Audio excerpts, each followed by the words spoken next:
تو سامنے دروازہ کھولے وہی لڑکی کھڑی تھی جس کے چہرے پر ہمیشہ کی طرح آج بھی مسکراہٹ تھی۔ میں نے اس لڑکی سے کہا کہ تم میرا انتظار کر رہی تھی، میں نے تو ابھی دروازہ بھی نہیں کھٹکھٹایا، اور تمہیں کیسے پتہ چل گیا کہ میں آیا ہوں؟ ایسے ہی پوچھے بغیر دروازہ مت کھولا کرو، یہ دنیا بھروسے کے قابل نہیں۔ تبھی وہ کہنے لگی کہ میں جانتی ہوں، تبھی تو میں نے تمہاری خوشبو سے پہچان لیا کہ تم آئے ہو۔ تمہاری خوشبو میلوں دور سے بھی مجھے آ جاتی ہے۔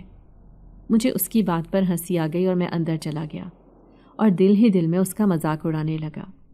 میں نے اس کی بات کو زیادہ سر پر سوار نہ کیا۔ تبھی وہ کہنے لگی کہ ہنسنے والی تو کوئی بات نہیں تھی۔ وہ ایک دم سنجیدہ ہو گئی تھی اور کہنے لگی کہ میں سچ کہہ رہی ہوں، میں نے تمہاری خوشبو سے ہی تمہیں پہچانا ہے۔ میں نے سر جھٹکا اور کہا کہ ٹھیک ہے، مان لیا کہ تمہیں میری خوشبو آ جاتی ہے۔ اسی وقت وہ کہنے لگی کہ ایک وقت آئے گا جب تم مانو گے کہ میں بالکل ٹھیک کہتی تھی۔ اس نے اتنی سنجیدگی کے ساتھ یہ سب کہا کہ میں اسے دیکھتا ہی رہ گیا۔ اب تو مجھے اس کی باتوں پر غصہ بھی آ رہا تھا۔ تبھی میں نے تھوڑا سا غصے میں کہا کہ اب کچھ کھانے کو ہے تو لا دو۔ وہ جلدی سے پلیٹ بھر کر میرے لیے چاولوں کی لے آئی۔ اب یہ چاول کہاں سے آئے تھے میں نہیں جانتا تھا، مگر اس وقت بھوک اتنی زبردست لگی ہوئی تھی کہ میں نے کوئی سوال نہ کیا اور خاموشی سے کھانا کھانے لگا۔ پھر ایک دم میرے دماغ میں ایک جھماکا سا ہوا۔ میں نے اس لڑکی سے پوچھا کہ کیا تم شادی شدہ ہو؟ وہ حیران ہوئی اور کہنے لگی کہ نہیں، میں شادی شدہ تو نہیں ہوں۔ تبھی میں نے کہا کہ تمہیں یہاں میرے ساتھ رہتے بہت عرصہ ہو گیا ہے، لوگ آتے جاتے ہم دونوں کو گھر سے نکلتے اندر جاتے دیکھتے ہیں۔ اب تو بہت سے لوگ مجھ سے سوال بھی کرنے لگے ہیں کہ تمہارے گھر میں جو عورت رہتی ہے وہ کون ہے، اسی لیے بہتر ہے کہ میں تم سے نکاح کر لوں۔ اگر تمہیں کوئی مسئلہ نہ ہو اور تمہاری اجازت ہو تو کیا میں تم سے نکاح کر سکتا ہوں؟ وہ میری بات پر حیران ہوئی اور کہنے لگی کہ مجھے لوگوں کی پرواہ نہیں ہے۔ بھلا تم کیوں لوگوں کی پرواہ کرتے ہو؟ یہ کون سا ہمیں کچھ کھانے کو دیتے ہیں؟ میں نے اسے کہا کہ مجھے اپنی عزت بہت پیاری ہے، میں شروع سے یہاں پر رہ رہا ہوں اور میں نے اپنا کردار اتنا صاف ستھرا رکھا ہے کہ کبھی کسی لڑکی کی طرف نظر اٹھا کر نہیں دیکھا، اور اب ایک دم اچانک سے کوئی لڑکی میرے گھر آ کر رہنے لگے گی تو لوگ تو سوال اٹھائیں گے، اور میرے کردار پر کوئی انگلی اٹھائے مجھے یہ بالکل برداشت نہیں۔ تبھی وہ بھی ہاں میں سر ہلانے لگی اور پھر کہنے لگی کہ یہ بھی بھلا کوئی پوچھنے کی بات ہے، میں اتنے عرصے سے تمہارے ساتھ رہ رہی ہوں، پھر نکاح کر کے رہ لوں گی تو کیا فرق پڑے گا، بلکہ بہتر ہوگا، بہت سے معاملات ہمارے حل ہو جائیں گے۔ میں نے ہاں میں سر ہلایا اور کہا کہ ہاں، میں بھی یہی سوچ رہا تھا، میں اگلے جمعے ہی مولوی صاحب کو گھر لے آؤں گا اور ہم دونوں نکاح کر لیں گے۔ وہ میری بات مان گئی اور کہنے لگی کہ ٹھیک ہے۔ رات کے وقت میں اپنے کمرے میں جا کر سو گیا۔ مجھے ابھی سوئے تھوڑی دیر ہی گزری تھی کہ مجھے ایسے محسوس ہوا جیسے کمرے کا دروازہ کھول کے کوئی اندر آیا ہے، مگر میرا دماغ اس وقت بالکل بند تھا۔ سارے دن کی تھکاوٹ، کام کی تلاش نے مجھے تھکا دیا تھا، اس پر گرمی اس قدر تھی کہ باہر نکلنا محال تھا۔ میں نے زیادہ دھیان نہ دیا اور سویا رہا، اس سوچ میں کہ شاید یہ سب میرا وہم ہے۔ تبھی میرے کان کے پاس ایک آواز گونجی، میرے پیروں تلے سے زمین نکل گئی جب کسی نے میرے کان کے پاس کہا کہ برسوں انتظار کیا ہے تمہارا، اپنی دنیا چھوڑ کر تمہارے پاس آئی تمہیں اپنانے کے لیے، بہت دیر لگا دی ہے تم نے مجھے اپنا بنانے میں، بہت جلد تمہیں اس دنیا سے اپنی دنیا میں لے جاؤں گی اور تمہیں بتاؤں گی کہ جن زادی کے شوہر بننے کا کیا انعام ملتا ہے۔ میں ایک دم چونک کر اٹھ بیٹھا، میرے چہرے پر پسینے کی بوندیں تھیں، دل بہت زور سے دھڑک رہا تھا، سانس بھی پھول چکا تھا۔ میں نے ادھر ادھر دیکھا تو کمرے کی بتی بھی بند تھی۔ جلدی سے اپنے بستر سے اٹھا اور جا کر کمرے کی بتی جلائی۔ کمرے میں تو کوئی بھی نہیں تھا۔ پھر یہ آواز کہاں سے آئی تھی؟ میرے تو رونگٹے کھڑے ہو گئے تھے، مجھے بہت خوف محسوس ہو رہا تھا۔ میں جلدی سے باہر نکلا اور مریم کے کمرے میں جانے لگا، مگر پھر مجھے یہ سب معیوب لگا کہ ابھی میرا اس پر کوئی حق نہیں ہے، مجھے ایسے بتائے بغیر اس کے کمرے میں نہیں جانا چاہیے۔ لیکن نہ جانے کیوں دل ایک دم گھبرا رہا تھا۔ میں نے ہلکا سا دروازہ کھٹکھٹایا مگر اندر سے کوئی جواب نہ ملا۔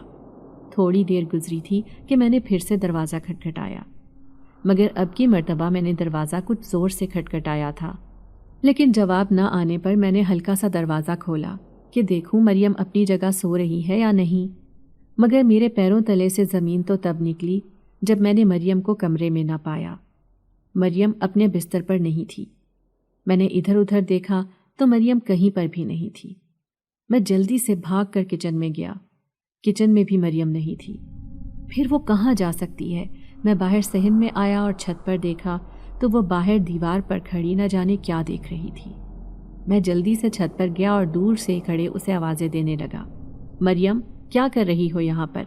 وہ بھی آدھی رات کے اس پہر؟ میں تمہیں نیچے ساری جگہ دیکھ آیا ہوں۔ مگر اس نے میری بات کا کوئی جواب نہ دیا۔ مجھے کافی حیرانگی ہوئی۔ میں نے 2 سے 3 دفعہ اسے پکارا لیکن اس نے میری بات کا جواب نہ دیا۔ اس کے لمبے گھنے بال کمر پر بکھرے ہوئے تھے اور ہوا کے جھونکے سے بار بار ادھر ادھر ہل رہے تھے۔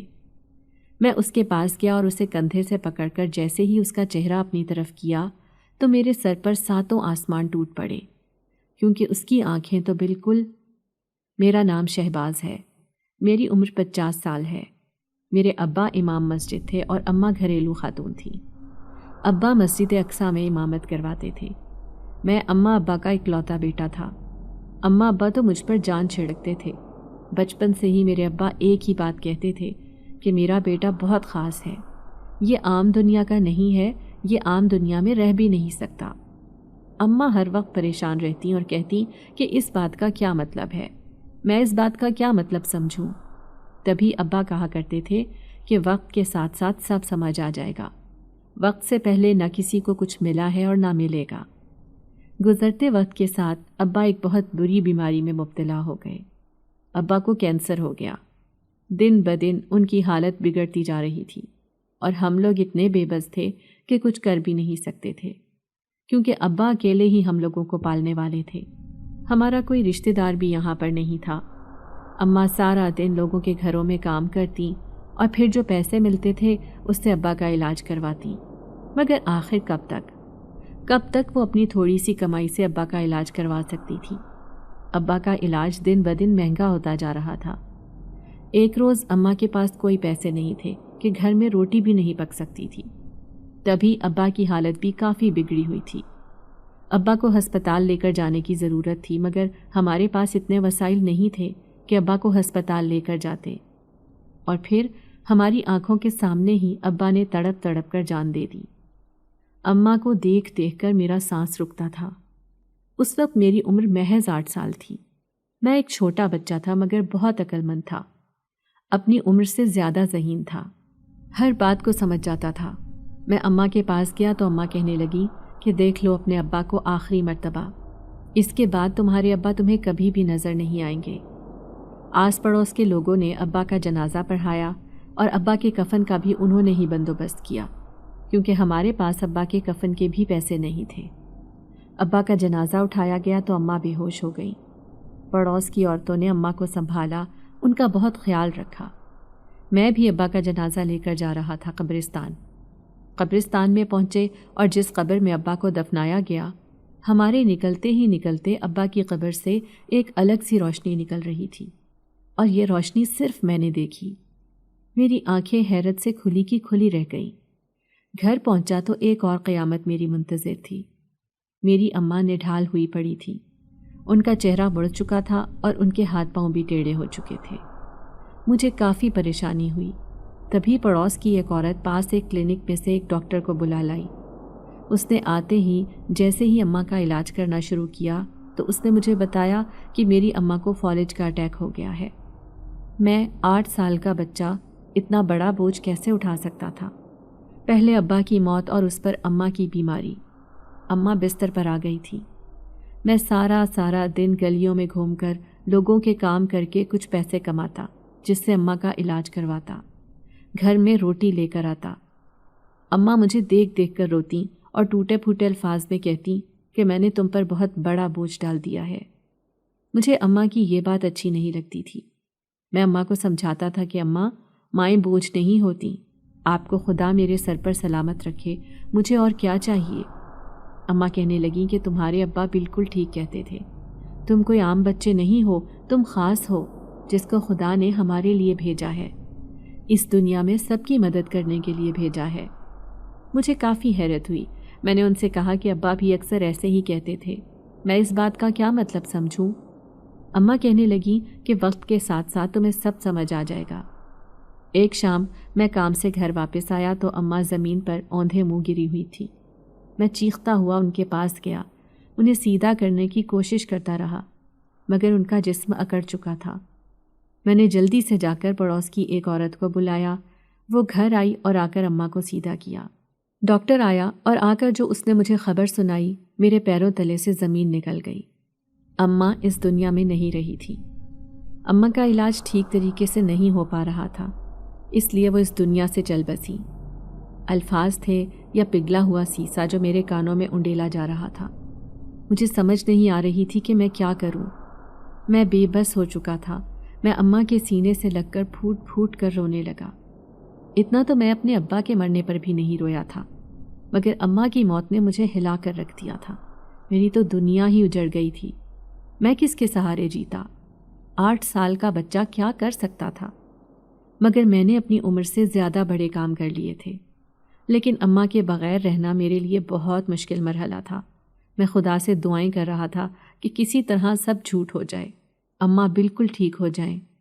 اماں میرے سامنے بالکل ٹھیک سے آ کر میرے ساتھ باتیں کرنے لگے، مگر جانے والوں کو کون روک سکتا ہے؟ یہ تو خدا کی مرضی ہے، جس نے زندگی دی ہے اس نے واپس بھی لینی ہے۔ اماں کی تدفین کے بعد میں بالکل تنہا ہو کر رہ گیا تھا۔ آس پڑوس کے لوگوں نے کچھ دن تو میرا خیال رکھا اور مجھے کھانا بھی دیتے رہے، مجھ پر خدا ترسی کھا کر میرے ساتھ نرمی بھی برتتے رہے، مگر کب تک وہ میرا ساتھ دیتے؟ کب تک مجھے پالتے؟ کب تک وہ مجھے اپنے ساتھ رکھتے؟ ایک نہ ایک دن تو مجھے اپنے پیروں پر کھڑے ہونا ہی تھا۔ کب تک میں کسی کے سہارے پر رہتا؟ اسی لیے میں نے سوچ لیا تھا کہ میں خود کماؤں گا اور اپنے گھر پر ہی رہوں گا۔ مجھے آس پڑوس کے لوگوں نے کافی کہا کہ تمہیں ابھی کمانے کی ضرورت نہیں ہے، تم ابھی بچے ہو، مگر میں نے انہیں کہا کہ نہیں، میں مزید آپ لوگوں پر بوجھ نہیں بن سکتا، میں اپنا کما کر خود کھانا چاہتا ہوں۔ تبھی میں جن کے گھر رہتا تھا وہ کہنے لگے کہ کہاں جاؤ گے، کیا کماؤ گے اور کس طرح کھاؤ گے؟ تم ابھی بچے ہو، تمہیں اس بات کی سمجھ کیوں نہیں آ رہی؟ میں نے ان کی بات کا کوئی جواب نہ دیا اور ان سے کہا کہ نہیں، بس میں کہہ رہا ہوں کہ میں خود کما لوں گا، خود کھا لوں گا۔ اتنا کہہ کر میں ان کے گھر سے ان کا شکریہ ادا کر کے نکل آیا، کیونکہ ان کے بہت سے احسانات میرے سر پر تھے۔ انہوں نے مجھے اتنے دن پال پوس کر بڑا کیا تھا۔ میں 1 سال ان کے پاس رہا تھا۔ اماں کی موت کو 1 سال ہو چکا تھا۔ میں 9 سال کا ہوا تو بھوک کی شدت سے میں مسجد میں چلا گیا۔ وہاں جا کر ایک کونے میں بیٹھ گیا۔ تبھی امام مسجد میرے پاس آیا اور آ کر کہنے لگے کہ بچے کیا ہوا ہے، تم یہاں پر کیوں بیٹھے ہوئے ہو؟ تو میں ان کو دیکھ کر رونے لگا اور کہا کہ میرے اماں ابا اس دنیا میں نہیں رہے، میرے پاس کوئی کام کاج بھی نہیں ہے، میں آس پڑوس کے لوگوں کے گھر میں رہ رہا تھا، مگر میں کب تک ان کے گھر میں رہتا؟ میں اپنے پیروں پر کھڑا ہونا چاہتا تھا، اس لیے میں نے ان کا گھر چھوڑ دیا، مگر اب مجھے بہت بھوک لگی ہے، مجھے سمجھ نہیں آ رہا کہ میں کھانا کہاں سے کھاؤں۔ تبھی انہوں نے مجھے کہا کہ لوگوں سے امید لگانے سے بہتر ہے تم خدا سے دعا کرو، وہ تمہارا رزق تمہارے لیے لکھ چکا ہے، وہ تمہیں تمہارا رزق کہیں نہ کہیں سے پہنچا ہی دے گا۔ میں بچہ تھا، مولوی صاحب کی بات اپنے دل و دماغ میں ایسی بٹھائی کہ آج تک نہ بھولی تھی۔ میرا ایمان بہت پختہ ہو گیا تھا۔ میں نے جیسے ہی دعا کے لیے ہاتھ اٹھائے اور آنکھیں بند کر کے آنسوؤں کے ساتھ میں خدا سے دعا کرنے لگا کہ یا اللہ، مجھے بہت بھوک لگی ہے، مجھے کھانا دے دیں۔ کوئی بڑا مجھے دیکھتا تو میری دعا پر ہنس پڑتا، مگر میری معصومانہ دعا شاید خدا کو پسند آ گئی تھی۔ تبھی مسجد میں اعلان ہونے لگا کہ کسی نے کھانا بنوایا ہے اور کھانا غریبوں میں بانٹ رہے ہیں۔ مسجد میں بھی کھانا آیا ہے، جس نے کھانا کھانا ہے وہ آ سکتا ہے۔ میں بھاگ کر مولوی صاحب کے پاس گیا اور ان سے کہا کہ مجھے بھی بھوک لگی ہے، مجھے بھی کھانا دے دیجیے۔ تبھی مولوی صاحب کہنے لگے کہ دیکھا، خدا نے تمہاری کتنی جلدی سن لی۔ میں بھی مسکرا دیا اور خدا کا شکر ادا کرنے لگا۔ میرے دل میں خوشی کے فوارے چلنے لگے تھے، دل میں ایک عجیب سی ہلچل سی مچ گئی تھی۔ میں نے وہ کھانا کھایا تو کھانا بہت لذیذ تھا۔ شاید مجھے بھوک بہت لگی تھی، اسی لیے وہ کھانا بہت مزے کا لگ رہا تھا۔ کھانا کھا کر میں جیسے ہی فارغ ہوا ہاتھ دھوئے اور گھر کے لیے نکل آیا۔ تب تک شام ہو چکی تھی۔ میں ابھی مسجد سے نکل ہی رہا تھا جب اچانک سے مولوی صاحب میرے سامنے آئے اور آ کر کہنے لگے کہ کہاں جا رہے ہو؟ تو میں نے انہیں کہا کہ اپنے گھر جا رہا ہوں۔ مولوی صاحب کہنے لگے کہ نہیں، تم اپنے گھر نہیں جا سکتے، تم ابھی بہت چھوٹے ہو۔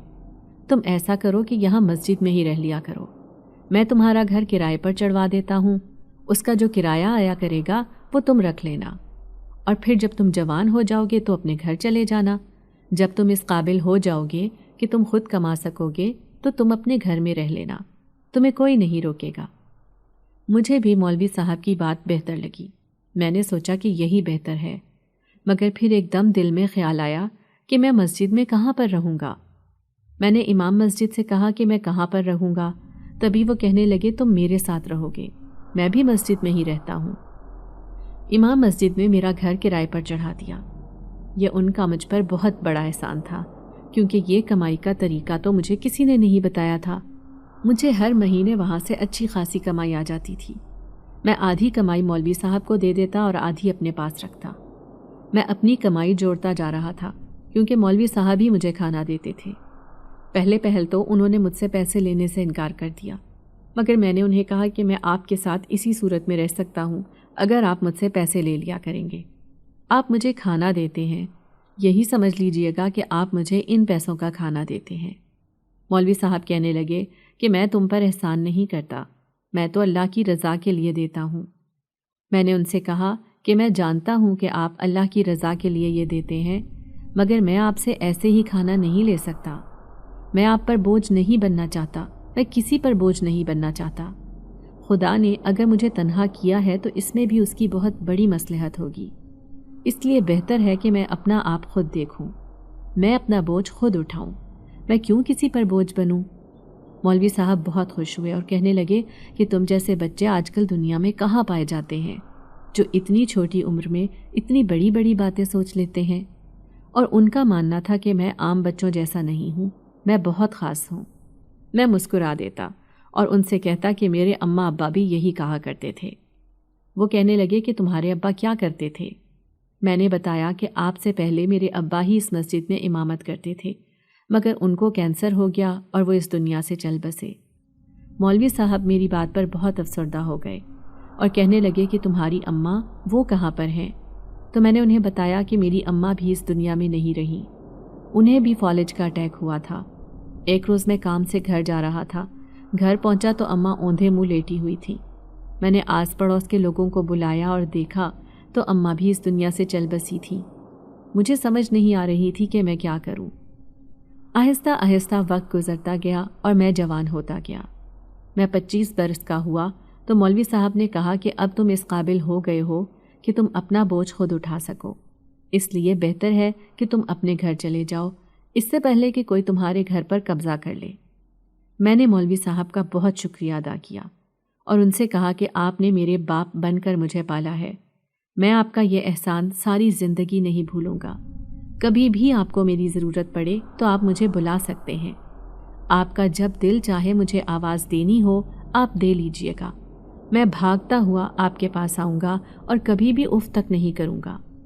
میں آپ کے احسانات کا بدلہ تو نہیں چکا سکتا، مگر میں آپ کی مشکل وقت میں آپ کا سہارا ضرور بن سکتا ہوں۔ مولوی صاحب میری بات پر مسکرائے اور کہنے لگے میں نے اتنا سب کچھ تمہارے احسانات اتارنے کے لیے نہیں کیا، یہ میں نے اپنے اللہ کی رضا کے لیے کیا ہے۔ بس کوشش کرنا کہ کبھی تمہاری وجہ سے کسی کا دل نہ دکھے، اور جتنا ہو سکے لوگوں کی مدد کرنا، خدا بہت راضی ہوگا۔ مولوی صاحب نے جو میری تربیت کی تھی اور کچھ میرے ماں باپ کی تربیت کا اثر تھا کہ مجھے آج تک کبھی کسی لڑکی یا کسی برے کام میں دلچسپی نہیں ہوئی تھی۔ سب لوگ کہتے تھے کہ لڑکا جوان ہے، اکیلا رہتا ہے، نہ جانے کیا کیا حرکتیں کرتا ہوگا، مگر میں اور میرا خدا جانتا تھا کہ میں کتنا پاک تھا۔ میں نے آج تک کبھی کسی لڑکی کو دیکھا تک نہیں تھا، غلط حرکتیں کرنا تو بہت دور کی بات تھی، نہ مجھ میں کسی قسم کی کوئی خرابی تھی۔ میرے آس پڑوس کے لوگ تو مجھے بہت اچھے سے جانتے تھے، اس لیے وہ اس بات کو ماننے کے لیے کبھی تیار بھی نہیں ہوئے تھے۔ ہر وقت میری صفائیاں ہی دیتے رہتے، جو بھی میرے بارے میں برا بھلا کہتا ان کو صفائی دیتے تھے اور کہتے کہ نہیں یہ بچہ ایسا نہیں ہے۔ ہم نے اسے بچپن سے دیکھا ہے، یہ بہت سگھڑ اور بہت اچھا بچہ ہے۔ لیکن 25 سال کی عمر ہوتے ہی نہ جانے میرے ساتھ عجیب سے کیا واقعات ہونے لگے۔ عجیب و غریب سے حالات اور واقعات پیدا ہو گئے تھے۔ میں کام کی تلاش میں بھٹکتا تھا۔ جب رات کو گھر آتا تو اکثر اوقات گھر میں کھانا پڑا ہوتا، جبکہ میں جاتے ہوئے دروازہ اچھے سے بند کر کے جاتا تھا تاکہ کوئی گھر میں نہ آ سکے۔ تو پھر یہ کھانا کہاں سے آتا تھا؟ کھانا اتنا لذیذ ہوتا تھا اور بھوک سے میرا برا حال ہوتا تھا کہ میں خاموشی سے وہ کھانا کھا لیتا تھا۔ کئی دن تو ایسے ہی گزر جاتے اور پھر مجھے کام مل جاتا۔ میں کام کر کے ایک ہفتہ کمائی کماتا اور پھر پورا اگلا ہفتہ اسی کمائی پر چلتا۔ پھر جب کمائی ختم ہو جاتی اور کام نہ ملتا تو ایسے ہی میرے گھر میں کھانا پڑا رہتا۔ میں بہت پریشان ہو گیا تھا، ہر وقت انہی سوچوں میں گم رہتا تھا۔ اور پھر ایک روز میری زندگی میں مریم شامل ہو گئی۔ وہ کہاں سے آئی تھی، کیسی تھی، کہاں کی رہنے والی تھی، میں کچھ نہیں جانتا تھا۔ مجھے تو اس نے جو بتایا میں نے آنکھیں بند کر کے اس پہ بھروسہ کر لیا، مگر میں نہیں جانتا تھا کہ میرے آگے کتنی بڑی مشکل آنے والی ہے۔ میرے آگے مریم مشکل بن کر آ جائے گی کہ مجھے کوئی راستہ بھی نظر نہیں آئے گا کہ میں کہاں جاؤں، کس کو پکاروں اور کس سے مدد مانگوں۔ وہ رات بھی ایک بہت خوفناک رات تھی جب مریم کو میں نے چھت پر کھڑے دیکھا تھا۔ مریم کا چہرہ میں نے جیسے ہی اپنی طرف کیا، اس کی آنکھیں سفید رنگ کی ہو گئی تھیں اور وہ بہت عجیب طریقے سے مجھے دیکھ رہی تھی۔ اس کی گردن بالکل ٹیڑھی ہو گئی تھی۔ اس نے زور سے میرے کندھوں کو پکڑا اور مجھے ایسے لگنے لگا جیسے میرے کندھے میرے ساتھ سے اتر کر نیچے گر جائیں گے۔ اس کے ہاتھوں میں اتنی گرفت تھی کہ میں کوشش کے باوجود بھی اپنے کندھے نہیں چھڑا پا رہا تھا۔ میں نے بہت کوشش کی کہ کسی طرح وہ میرے کندھے چھوڑ دے، مگر اس نے میرے کندھے بہت زور سے جکڑ رکھے تھے۔ میں نے مریم سے کہا کہ مریم، کیا ہوا ہے؟ تم ایسے رویہ کیوں کر رہی ہو؟ میرے کندھے درد کر رہے ہیں، چھوڑ دو۔ تم میں اتنی طاقت کہاں سے آ گئی؟ تبھی وہ عجیب و غریب سی مردانہ آواز میں کہنے لگی کہ تم نے اتنی دیر کیوں لگا دی؟ میں تب سے تمہارے پیچھے پیچھے تھی کہ کسی طرح تم میرے ہاتھ آ جاؤ، میں تمہیں اپنی دنیا میں لے جاؤں۔ میں تم سے بہت محبت کرتی ہوں۔ تم جانتے ہو کہ میں نے کب سے تمہارا انتظار کیا ہے؟ تب سے جب تم 8 سال کے تھے۔ میں تمہارے راستے سے ہر ایک کو ہٹانا چاہتی تھی۔ آہستہ آہستہ میں نے تمہاری زندگی سے ہر ایک کو ہٹانا شروع کر دیا، پہلے تمہارے اماں ابا اور پھر وہ مولوی صاحب بھی، مگر اس مولوی صاحب نے تو قسم کھا رکھی تھی کہ وہ میرا مقابلہ کرے گا۔ پھر میں نے اس کو چھوڑ دیا اور سیدھا تمہارے اوپر آ کر اٹیک کیا اور تم میرے قبضے میں آ گئے۔ مگر اب تمہیں مجھ سے شادی کرنی ہوگی، ورنہ میں تمہیں بخشوں گی نہیں۔ میں تمہیں بھی جان سے مار دوں گی۔ اگر تم میرے نہیں ہو سکے تو میں تمہیں کسی اور کا بھی نہیں ہونے دوں گی۔ میں تمہیں یہاں سے بہت دور لے جاؤں گی، اس دنیا سے بہت دور۔ میں آنکھیں پھاڑے اس لڑکی کو دیکھ رہا تھا۔ میں نے مریم سے کہا کہ مریم، یہ کیسی باتیں کر رہی ہو؟ کیا مطلب ہے تمہاری ان باتوں کا؟ تبھی وہ کہنے لگی کہ تم جانتے ہو وہ کھانا، وہ سب آسائشات تمہارے پاس کہاں سے آتی تھی؟ وہ سب میری وجہ سے ہی آئی تھی۔ وہ میں ہی اپنی محبت میں تمہارے ساتھ ایسا برتاؤ کرتی تھی، تمہارے لیے آسانیاں پیدا کرتی تھی۔ مگر اب تم کو میرے ساتھ جانا ہوگا، میری دنیا میں۔ میں تمہیں وہاں کا راجہ بنا کر رکھوں گی، مگر میں تمہیں یہاں پر نہیں چھوڑوں گی۔ بولو، تم چلو گے نا میرے ساتھ؟ میں مریم کی باتوں سے بہت خوفزدہ ہو گیا۔ میں نے جلدی سے دل میں آئی تمام آیتوں کو پڑھنا شروع کر دیا۔ آہستہ آہستہ مریم کے کندھے جھکنے لگے اور اس نے جھٹکے سے میرے بازوؤں کو چھوڑ دیا۔ میرے بازو بالکل اکڑ چکے تھے، وہ ہلنے سے بھی قاصر تھے۔ مجھے سمجھ نہیں آ رہا تھا کہ میں کیا کروں۔ مریم نے یہ کیا کر دیا تھا؟ میں نے حیرانگی سے مریم کی طرف دیکھا۔ میرے چہرے پر پسینے کی بوندیں تھیں۔ مجھے بہت خوف محسوس ہو رہا تھا۔ میں الٹے قدموں سے نیچے کی طرف بھاگا اور بھاگتے بھاگتے مسجد کی طرف چلا گیا۔ مریم میرے پیچھے پیچھے آ رہی تھی۔ میں یہ جانتا تھا۔ میں بھاگ رہا تھا جب ہر طرف طوفان آنے لگا۔ طوفان سے مٹی میری آنکھوں میں جا رہی تھی۔ مجھے بھاگنے میں بہت دشواری پیش آ رہی تھی، مگر میں نے بھاگنا نہیں چھوڑا۔ مگر میں جیسے ہی مسجد کے اندر داخل ہوا تو ایک دم سارا طوفان تھم سا گیا، ہر طرف خاموشی چھا گئی۔ مولوی صاحب جو تہجد کی نماز ادا کر رہے تھے، مجھے دیکھ کر ایک دم پریشان ہو گئے اور کہنے لگے کیا ہوا ہے، بہت پریشان لگ رہے ہو، اتنے گھبرائے ہوئے کیوں ہو، اور رات کے اس پہر تم یہاں پر کیا کر رہے ہو؟ میں مولوی صاحب کے پاس گیا اور ان سے کہا کہ وہ آ گئی ہے، وہ مجھے نہیں چھوڑے گی، مجھے بچا لیں، خدا کے لیے مجھے اس سے بچا لیں، وہ مجھے یہاں سے لے جائے گی، ہمیشہ ہمیشہ کے لیے یہاں سے لے جائے گی۔ تبھی مولوی صاحب کہنے لگے کیا ہوا ہے، کیا مطلب، کون آ گیا ہے؟ میں نے مولوی صاحب سے کہا کہ وہی جس کا آپ لوگ ذکر کرتے تھے، جس کا آپ نے مجھ سے کہا تھا کہ وہ آئے گی اور میری مشکلات حل کرے گی، میرے آگے سے سارے راستے صاف کر دے گی، مگر وہ تو مجھے اپنی دنیا میں لے جائے گی، وہ مجھ سے محبت کرتی ہے، اس کا ایسا کہنا ہے، مگر وہ کوئی عام عورت نہیں ہے، وہ ایک جن زادی ہے، مجھے خدا کے لیے اس سے بچا لے۔ تبھی مولوی صاحب کہنے لگے کہ تمہیں وہ کچھ نہیں کرے گی، وہ چاہ کر بھی تمہیں کچھ نہیں کہہ سکتی، وہ اب سے نہیں بلکہ 8 سال کی عمر سے تمہارے ساتھ ہے، وہ اتنی آسانی سے تمہیں نہیں چھوڑے گی، تمہیں بہت بڑی بڑی قربانیاں دینی پڑیں گی اور تم ایسا نہیں کر سکتے۔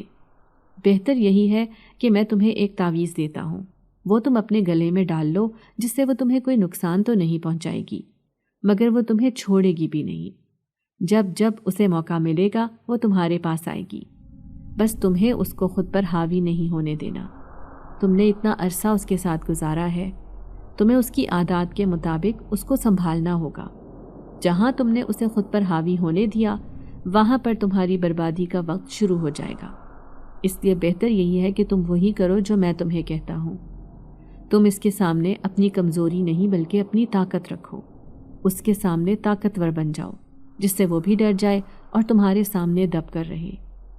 مجھے مولوی صاحب نے جیسے جیسے کہا میں نے ویسے ویسے کرنا شروع کر دیا۔ تبھی مولوی صاحب کہنے لگے کہ میں پوری کوشش کروں گا کہ اس کو اپنے قبضے میں کر لوں، اور پھر ایک وقت ایسا آیا کہ مولوی صاحب نے اسے اپنے قبضے میں کر لیا اور میری جان اس جن زادی سے ہمیشہ ہمیشہ کے لیے آزاد ہو گئی۔